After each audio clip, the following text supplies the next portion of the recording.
I am what? Tagging him? Tagging? Yeah, tagging. Tagging. Tagging.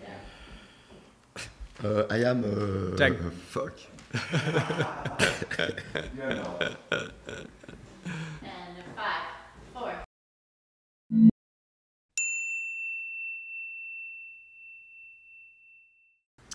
Okay, hello everybody. So it's my turn. I'm with Justin Smith from Saxum, good friend to me. And so I'm tagging, now it's my turn. I didn't know when I started the story. So Eric somewhere trapped me, and so now it's my turn to trap Eric. Justin, sorry. So Justin. Now I'm trapped. Yeah, you're trapped. And after, don't forget, you will have to tag someone else. Yes. So, you know, it's funny because I know you now since more or less 17 years, since I arrived in Paso Robles. It's been that long already? Yeah. My English is not still so good. But, your English is 17, a lot better than it was. So you imagine how it was. And so it's funny because I never, I would say, ask you this kind of question. And so I take advantage of this interview to know a little bit more how you ended up, I will say,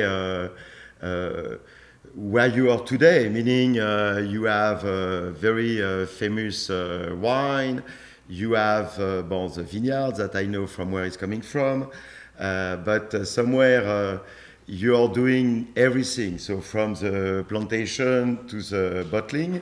And so I wanted to really know how you knew, if you knew about viticulture and oenology, when how you knew about that, if you went to school,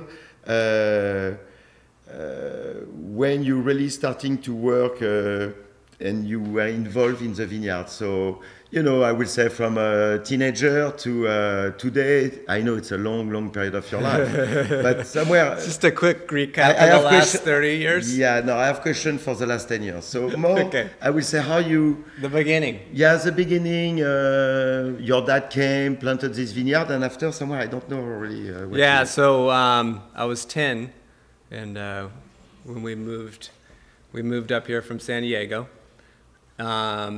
My dad was a veterinarian down there and got tired of the vet life, wanted to be a farmer. So he looked all over California. I think for about 2 years they were looking all over California, and, you know, Napa, of course. They were always coming up to Napa when I was a kid in the 70s. So I think they looked all over, but they found this place here in Paso Robles. Loved the countryside, loved the soil that they found, but really kind of had no real idea what would happen. Yeah, this was like back when there wasn't a whole lot of vineyards around us. There was HMR out in our area, and there was a couple old Zen vineyards, but that was about it. You know, so pretty kind of minimal planting in our area. But they went for it. My dad, being the mad scientist that he is, did his homework and research and figured out what he wanted to grow and planted 32 acres of mainly Chardonnay and a little Melon. Wow. Yeah. Yes. So they I don't know what they were thinking. No, but that's my point. And so I knew a little bit about the story of how you ended up, and more or less you were raised in Paso. My question was more how you kicked when you were, I don't know, 16, 18, 20? Well, like, so growing up in there, it was, you know, we did all the work ourselves. So even when I was a kid, I was out there helping all the time. And, you know, doing everything, you know, my first job was putting in the drippers for the whole 32 acres, you know, and so we were out there all the time working away. And so I got to know the vineyard through that.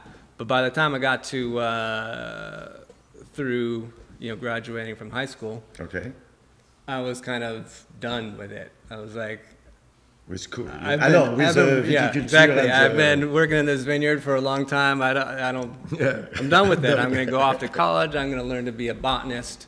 I want to be an ethnobotanist, which is, they're the, you know, like the botanist that go out into like a native, like in the Amazon rainforest, and they see what the native people have been using for their plants for medicines, and they kind of bring that back and, you know, try and figure out what exactly. So that's what I wanted to be when I left here. Okay. I'm learning a lot. Yeah. Right? So Cal Poly San Luis Obispo for 5 years studying botany. So I was still in the plant realm. Yeah. Studied ecology too, so it was like a concentration of botany and general ecology. But I was still coming back, working weekends, working summer break, working whatever in the vineyards. And by then I had made all my friends down there, and they're all coming up to help in the vineyard too. So it was kind of fun. I had like, you know, 4 or 5 friends every time we'd come and working in the vineyard. So I kept on with that, but kind of thought I, you know, was going to go off and do something else. But by the time the 5 years of being away, so you were 18 plus 5, you were 23. I was 23. By the time I was 23, graduated from Cal Poly, and I was like, it wasn't that bad, but you know, of course, I don't even think about finding a job or wherever. Like, I'll just go manage the vineyard. My mom's like, yeah, you can come back and manage the vineyard and, you know, take care of things. And so I kind of came back loosely. Didn't really think that it was gonna, who knows, stick. But then I got a little job in another winery and started kind of delving into that. So it's more or less when I met you, that was so it was pretty, early on. You were what, 98? 98, 98. So yeah, that was the first year that, so Matt Trevison was one of the friends that would come into the vineyard. We were roommates down at Cal Poly. So he, you know, had gotten a job at Justin, and I was managing our vineyard, and we were selling pretty much all of our fruit to Wild Horse Winery. And Ken Volk, nicest guy in the world. Yeah, he allowed us, when Matt and I decided that, hey, let's get together and do a little something, you know. I can like maybe pinch a ton of this and a ton of that, and we can pick some second crop. And so actually, I think Matt had left Justin, went over to Wild Horse, and Kenny Volk's like, yeah, sure, you guys could, you know, use the corner, and you know, you don't even have to pay me. Just you know, at the end of the day, when we're done doing everything, you guys can do your stuff and then clean up when you're done. So it was a great opportunity because we were both, you know, completely broke. So it's more or less at this time you got the virus, kind of. So it was like, oh, we can do this. And, you know, throughout my growing up, I helped my dad make a couple barrels of wine. And so I had the background. Your dad was not at all involved in the wine. He was just taking care of the vineyard. Taking care of the vineyard, selling all the fruit off. But yeah, he had a passion of making a couple barrels of wine and having fun with it. But he never wanted to be in the selling it. You know, he had a lot of friends that were winemakers, and they seemed like they were always out trying to sell their wine. And to me, to my dad, that was like, he did not want to be the guy out on the road trying to sell his wine, you know? So he never wanted to get into that. But yeah, for me, that's why we started so small, just a little bit, and hopefully we won't have to sell it, and we can just do it on the side. And so a few hundred cases. So back in somewhere, no school background, kind of, because that's somewhere. It's what I don't know, but it's what I was feeling speaking every time with you, every time we speak. You were thinking, this guy doesn't know anything. No, because you will see. At the end, I have a good definition about you. And so let me take back my question. But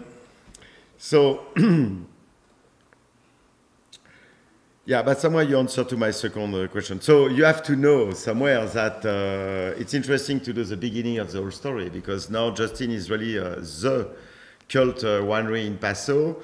So he went very fast, you know, and from more or less unmotivated, I will say, attitude, hobbyist, very fast. You became somewhere completely addicted. I think because he's too humble, even your dad made a right choice about the location. Like you said, maybe not about the grapes he planted, but at least no, I think he put the finger on the right spot. Great spot.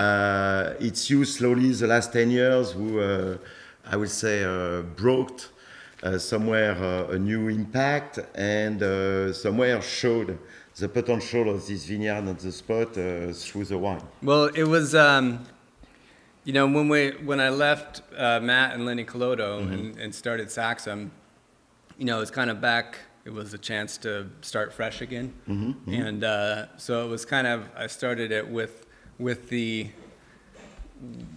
focus of kind of keeping it small again. You know, I think Lenny Colodo, we got into a few thousand cases already by the time I split off again. I thought it was even smaller. Yeah, no. Well, it was. I didn't leave until 2001, so we went by 2000 big crop. So yeah, I think we were close to 3. Yeah. Okay. Back then, maybe I think. But so when I left to start Saxum, it was like I wanted to refocus, and you know just do what the potential, you know, realize the potential of the vineyard. So it was like, you know, I want to take the grapes, the very best plot I think we have, and you know, farm it the very best. Yeah, the very best that I think I can do, and you know, get the very best barrels and the very best whatever, but try and, you know, see exactly if we did everything, you know, no compromises, you know, no that's holding the only back way with the money, you know. To it's make like, the best, it's no compromise. So yeah, when we started Saxum, it was no compromise. We can keep it small, but yeah, let's make it only the best. Good. So somewhere you answered to no school. And I said, depending of the answer about school, I have another question.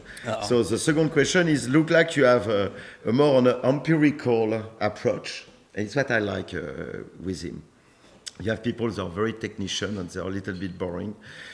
And Justin is more or less the opposite of that. That doesn't mean that he's not knowing what he's doing, but he has a very, you will stop me if I'm wrong, but no, I agree. I feel that you have a very good empirical approach than technical approach, making wine. And so I will describe him like the Yoda, you know, the Star Wars green guy with the little triangle hairs. He's a Yoda in wine because when, especially at the beginning, because now he's progressing, and so, you know, because of money too, and now maybe also because you know more and more what you're doing. Even before you had already this good feeling and this natural, I would say, knowledge. It was inside you. You had a good feeling. Yeah, you have still really. My question was, so you're more empirical than technical. So if I'm right, can you develop that a little bit more? Yeah, no, I agree. I've always kind of come at it that, you know, it's all about how you perceive the wine, you know, how you taste it. So it's so hard to be technical in that, you know, to break it down exactly what pleases your mouth. It's but if you went to school somewhere, you would maybe think you could break it down, but you can't. It's like, you know, seeing a nice piece of art and it pleases you, but it's impossible to like say why it pleases you, you know. And so I've kind of thought wine is like that it's you know, impossible to kind of break it down into numbers that are the reason why you enjoy it. So yeah, I've always come at it that it's, you know, how it feels to you, and so it's coming at it from the you know, opposite side. So yeah, we don't run numbers on anything. We're strictly going off, you know. Yeah, so that is really from, I would say, harvest to bottling, and mostly vinification. You really, depending on what you taste, how you feel, the environment, depending on the weather, the conditions, stuff like that. No, but me, I'm a mix between both, you know, because I'm more radical. I went to school in France. I think you have a similar. Yeah, at the end, yes. And hard I'm to me, but you actually, more. you learned some stuff in school that applies to this, where I didn't. So I don't even have the technical side if I wanted it. No, I would say more than technical, theoretical, because, but I have a formula about that. It's more I know, less I do, kind of. So more I'm believing in my feeling and my taste, more than numbers. But it's good also sometimes, at least at the beginning. But you move from scratch to where you are today, and you're kind of a reference just through your feeling, which is... so you had a good feeling. Sometimes you get a good roll. Yes, in your case, I think so. So... when you make wine and you make your blend, what is your vision about it? It's, I'm sure it's not the market who drive you, kind of. And so it's more the pleasure, the structure, the tannin. So how you make the evolution when you make your wine? What drives you to do a little bit more for this tank, a little bit less? You see what I mean? Yeah, no, for sure. And I think it changes a lot. You know, that's, I don't know if you have something similar, but for me, it seems like every year when I'm constructing the wine or the blend or whatever, that I'm different than the year before. Yes. Just in my mindset of what I want it to be. You know, you've got the vintage and you've got what you're dealt, but you also have kind of what you want it to be. Yeah. And so it seems like, every year it changes a little bit, and I've definitely, you know, since the last 10, 12 years, it's really gone, you know. No, and that's the charm of Paso Robles. We are not exactly the same kind of climate condition every year. So that we have to put ourselves, at least for the good person, we have to put ourselves in question to try, like you said, to make the wine of the vintage and not to duplicate the same wine every year. Yeah. Mm-hmm. But I was more technical at my question. My question was more to ask you when somewhere the wine start to ferment, when you will make pomp over, when you will make some intervention in your wine. It's, again, it's no numbers, it's just a feeling, or you taste, because it's not very easy. When the wine are still very sweet, they taste very good. And so for me, it's very hard to, up to the wine is dry, honestly, it's very, I don't know what's happened somewhere. But so do you have at this time a little bit of technical approach or some rules where you say, okay, this tank, it's more punch down, I will do 3 punch down a day, pomp over, blah, blah, blah? Yeah, we're like... Even each year is different, but you see what I mean? Yeah, I see what you mean, but I'd say the biggest thing during fermentation is just keeping the ferment happy. Yeah, you know, there's not a lot of like, we're trying to extract a lot. Exactly. But let's keep it happy. Let's keep the ferment going and then make it go dry. But besides that, we're trying, you know, when you're tasting the fruit, and I think when you've got, you know, when you pick the fruit and it's at that kind of perfect ripeness that you're looking for, and you know, everything kind of is tasting like it should be, then there's nothing. So you let it go, kind of. But you pick maybe like some block, a cool block that you have to pick because it's not going to get any riper, and it's got big tannins to start off with, and you're going, okay, what am I going to do to, you know? So that means during the vinification, you're a kind of a non-interventionist person, kind of? Yes. Even you still do some stuff, I suppose. No, I mean, we're keeping it happy, but we're, you know, so if there's something we have to fine tune, then we'll kind of change our procedures, but there's not a lot, you know, very pump over or punch down. Okay, so nothing revolutionary. No, I mean, we're pretty much doing pump overs until we can do a punch down, which is, you know, the first half of its life we're doing pump overs, and then we're doing punch downs in the end, and there's not a lot of fine tuning. So kind of a very I will say, I had the expression, but I forgot it. Non-interventionist. You let like he said somewhere. Until it's dry and gone through mallow and it's sitting in barrel for a few months, and then you can kind of know what you've got. Yeah, but I share your philosophy. You know, I think that a good winemaker should adjust himself to the fruit and not the opposite. So that means when you have a chance, and somewhere I'm lucky to have a beautiful vineyard like we have. There's not a lot of problems to deal with. Yeah, you have so much beautiful fruit that the fruit even you do nothing will give you great wine. When it's shitty fruit, it's harder, and sometimes you need to be a little bit more technical, but knowing that never you will make miracle too. You cannot make from shitty, you cannot make great. You can make shitty good, but never great from shitty. So very true. Somewhere to go up to the end of my question. So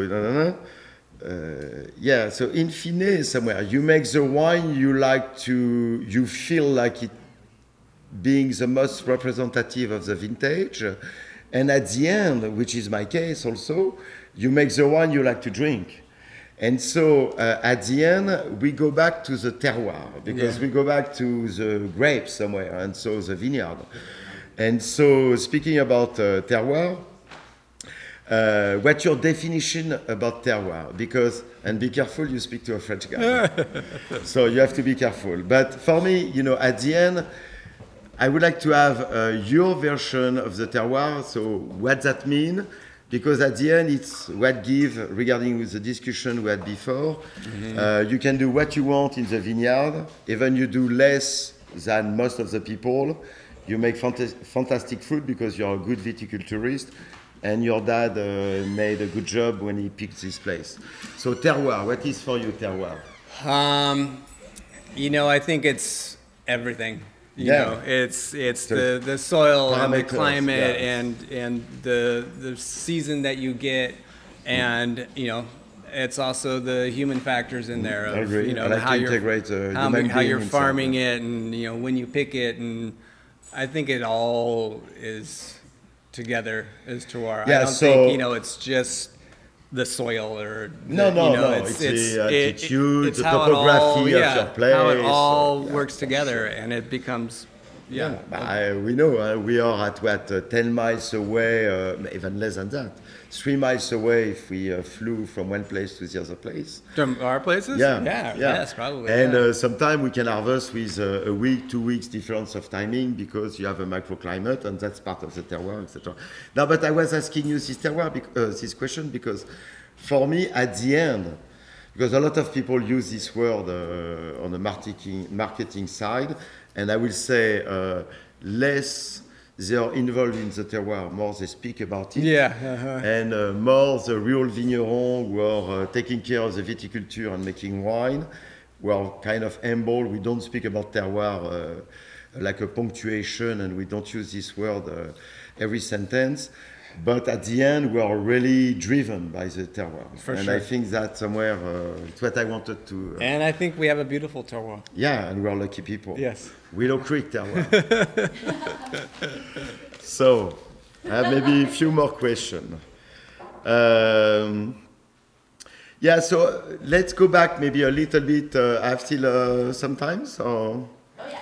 Okay, so I would like to speak a little bit because everybody, hear about winemaker, and for me it's just 20% of the whole story, So I would like to you speak to us also about your approach in terms of viticulture, because you're kind of very extreme also in viticulture.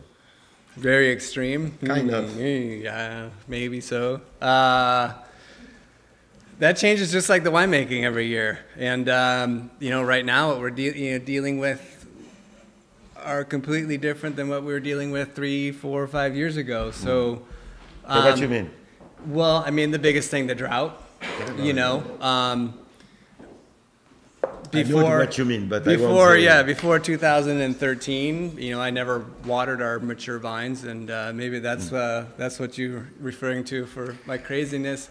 But so I think since 2004 through 2013, no water in the vineyard, and that was kind of my style. Keeping them happy without having to give them any water, but it's changed drastically since it hasn't rained much. But it was also, I don't want to be too technical, but at the same time, I think, and maybe because it was from your philosophy, because we had more rainfall during the winter, but like you were not pushing the irrigation, you have natural, even on some younger vine, because you have a chance also, forget about the Chardonnay, but you had some older vines who naturally, I would say, regulate their own low yield. But I think you understood very fast that low yield mean top grapes and so top wines. And so, but also you're kind of also sophisticated in terms of suckering, taking care of the bad cluster. So you're a viticulturist also, and that for me is very important. Yeah, no, I think it's a huge part of it. 80% for me. Yeah, no, I mean, and for sure, I mean, that's where I started, all in the vineyard. And that was my dad's philosophy too, was that, what more can we possibly do in the vineyard to make the fruit better for when the winery buys it, or so the winery buys it, there were times when we were like, we're going to sell this to. So, I mean, we would go, and, there was jokes that, he'd be out there polishing every cluster out there, making everyone look perfect and fixing each leaf, and we'd do that the whole vineyard. So I kind of started with that background of, trying to make everything look perfect. So yeah, back when I did start, that was kind of unusual. Especially that kind of selling extra fruit. care. Yeah. Especially when you were selling fruit. Yeah. And you were not making wine. Dropping fruit. But yeah, no, when you came along too, and your higher density and all the crazy stuff, I was like, whoa, because what's he doing? It's my focus, 2,000 plants per acre? What is that crazy. craziness? And now he planted at 4,000 plants for not a lot. Just to be more than him. Yeah. There's an experimentation. I just want to let you know you have some questions from the live audience. Hey everybody. Hello. This is from, and then we have a few more minutes. We'll do some Q&A at the end. But this is from John and Stacy, who are from Brilliant Mistake, and they said they both enjoy your wine so much. But what are the similarities and differences in the style of winemaking for each of you? All right, I'm gonna start that one first. The first one is cab. He's using cab, where I've kind of stuck with the more traditional Rhones. And besides that, I think we're pretty similar. Yeah, I think so. Stephan definitely, what we talked about before, he had he was schooled in this subject. He definitely came with a lot more ideas, where I'm kind of learning as I went, catching up. I think kind of one of our philosophical differences in our wines is that Stephan, his focus is on a estate blend, and coming off all of his estate, where I'm dealing with a number of different vineyards, and I'm trying to kind of showcase these smaller vineyards. So that's I'm doing a bunch of different wines from all these different vineyards, and kind of working with their different fruit that they have there. What else? What do you think? No, because I think somewhere in terms of wine, we had, even you made some evolution, because when he started, he made some bigger wines that he's doing today. Mm-hmm. So I've seen the evolution of that. Me, I went through exactly the same process, but I started earlier than him in Bordeaux. So I had already some experience when I came here, but my first reflex was make always bigger and bigger and bigger. And after a while, I understood that it was maybe not the good direction. But at the end, we're happy to be in Paso, and I think we share exactly the same philosophy at this point, and we have no complex. So we're not in Napa, we're not in Bordeaux, we're not in Tuscany, in Rioja, and so we make the wine of our place. So it is like it is. And even sometimes they're high in alcohol, we have a chance to have this beautiful terroir we were speaking about, which makes that to have the maturation of the tannin and the polyphenols. We need some time, more time than most of the appellation to achieve those maturation. So to have this maturation, unfortunately, we have some high level of sugar. Why unfortunate? Yeah, no, you're right. Yeah, you're right. No complex. Yeah, but it is like it is. And at the end, I am in Paso. If I learned something after close to 40 years of winemaking and growing, the most important is to make the wine of your terroir, or your place. So we're in Paso, we make Paso wine, and I think in their style, they are like they are, but they are very balanced, in fine. And I think for that we share exactly. He never care about the bricks, because on the other side, naturally, because the cool night, we have always a beautiful acidity, and we know that our wine will be always balanced in their style again, you know. So after, if you're a Burgundy drinker and you move straight away to Paso, it's not it'll the be same. A little bit violent. And if you're trying to make Burgundy in Paso, you will crash and burn. But when I taste that, so it's a 2010, so it's a late, for us it's late, you know, we harvested sometime end of October maybe. Yeah, cool season. Yeah. But it's unbelievable. It's full of spiciness. So it's more, I would say, like a North Rhone. We have this white pepper spiciness that is very rare to have in Paso Robles. So we have no time somewhere. I'm sure you know why. Well, the climate, but some cool stems, season. Cool season Stems, 10% Roussan in there, 90% Syrah. But yeah, it was cool season. So I don't know if we answered to the question, but yeah, we're on the same line. But yeah, I think we have more similarities than differences. And personality, we have, yeah. And me, I brought a little bit of Bordeaux in my backpack. That makes a difference. So I had a few more questions.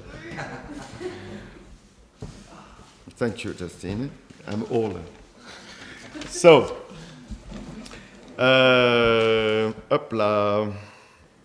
yeah, no, because I'm very excited. I'm a little bit behind him about that, but I would like just to finish interview about your beautiful project. You have to come. I know he don't want to receive you, but you have to come in Paso at least. And that for me is the achievement, because everything went so fast, you know, it's amazing. I'm so amazed. I'm proud for you about how in a short period of time you achieve what some people do need a couple generations to do what you did. And so you're very close to finish your big project. So that means it's a cave, but it's not just a cave. It's a winery in the cave. So you have a cathedral in the middle of the cave. And on the front, you have some buildings. So speak a little bit about that to the people, because it's beautiful. Believe me, I was lucky enough to go. It's beautiful. Yeah, so we started designing it 4 or 5 years ago. We outgrew our small place pretty quick. We have Saxum Wineries, 2,000 square feet attached to my house, so pretty much a garage. We are truly a garagiste. So we started designing this, and we had a lot of problems with our current location. We can't get trucks up to it. It's attached to our house, and we're on top of a hill. There's no space to build anyway. So new location, same property. So we're starting kind of from scratch for this new place, and we don't have a lot of kind of open space on our property. We have a lot of hills and steep hills, or planted vineyard. We didn't want to pull out vines or pull out oak forest, so we decided to go into the hill. Underground. So pretty small footprint that we had to disturb, but we're able to do 12,000 square feet, all of it underground. So yeah, big fermentation room with big tanks. Not big tanks, small tanks. Ooh, small tanks, big for me. Yeah, big 5 tons at a time. But now you start to be reasonable. Yes, normal tanks. Yeah. No beans. I'm coming from my garage. They're huge tanks. So yeah, we got enough fermentation space to bring our whole crop in at once if we had to, and be able to fit it all in the tanks. And we've got, all of our barrels will be stored there. Tunnels for the barrels. And we were able to leave part of it open. Yeah, that's magic. Expose the rock that we went through, which is kind of the whole heart of our terroir is this rock that we're on. So it's awesome that it's also kind of the focus of our cave is that raw exposed rock.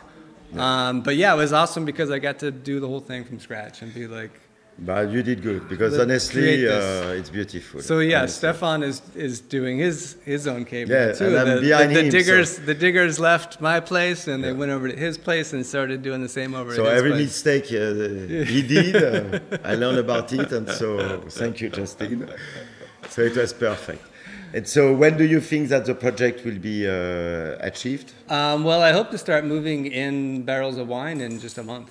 Yeah, so that's good. But the whole front, they're saying October, November. Okay. Yeah, so you're at But we'll be doing harvest there for sure, even if they're still completing stuff in the...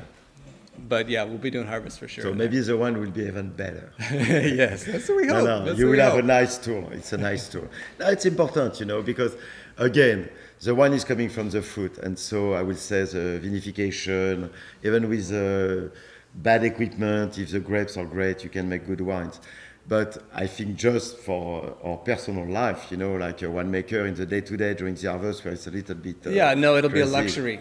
When you're like going, I've got fruit to pick, but no tanks to put it in. Yeah, no, it's a what am I going to do? Right now, it's be like, and that can influence on the quality sometimes, because you harvest sometimes a little bit too late, or you press something early to get it out of tank. Yeah, exactly. You have to drain too early. So I think we will be able to ratchet the quality up a little bit. Cool. So now is it my turn to tag somebody next? So I've got 1 month? 1 month to next. He has to open next month. Okay. So, are you going to, you're going to take someone from Sonoma or from Napa? Oh, I'm going even farther south. I'm going to take you guys maybe Mexico, Argentina. We'll figure something out. Okay, I know. No, I don't want to influence you. But I had a dinner 2 nights ago, and heavy dinner because we drank a lot, with Santiago Achaval. Mm-hmm. And so he has a little project with an old good friend, American guy in Paso. They make the farm. And he came with this new project from Argentina. Some 100% Malbec from 2 different vineyards. It was amazing. Cool. So that will be because he's a passionate. Well, I'm done. I have no more questions. And so it's a very nice. You met him? Next time I will organize. I've met him very briefly nice one guy, time, passionate guy. For people who love Argentine wines, it's a very famous Argentina person. Next. Yeah. See you in Buenos Aires. Okay. Goodbye. Thank you. Bonsoir. C'est bon?